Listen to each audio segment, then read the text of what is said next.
আসসালামু আলাইকুম, welcome to Murshidabad.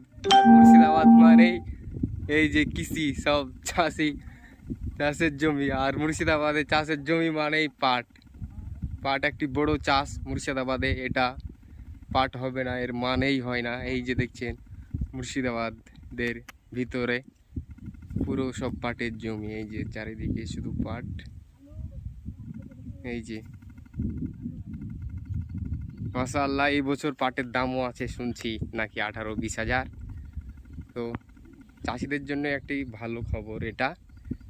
আর ভালো খবরটা যদি স্থায়ীভাবে থাকে, চাষিরা যদি সেটা কাটাকুটা করে বেচার সময় সেই দামটা পায়, তাহলে চাষিদের একটু ভালো প্রফিট হয়।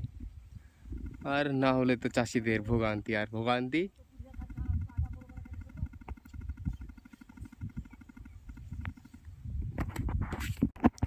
আর এই যে আমাদের এদিকে পাট কাটাও শুরু হয়ে গেছে।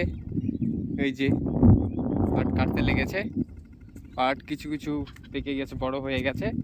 পাট এখনো ভালোভাবে পুষ্ট হয়নি, তবুও পাট কাটতে লেগেছে। পাটের দাম আছে এবছর, তার জন্য সব এই যে দেখছেন। তো আপনাদের অঞ্চলে যারা দেখছেন, আপনাদের অঞ্চলে যদি পাট থাকে, আপনাদের অঞ্চলে পাট কাটতে লেগেছে কি না সেটা জানাবেন কমেন্ট করে অবশ্যই। ওকে, আসসালামু আলাইকুম।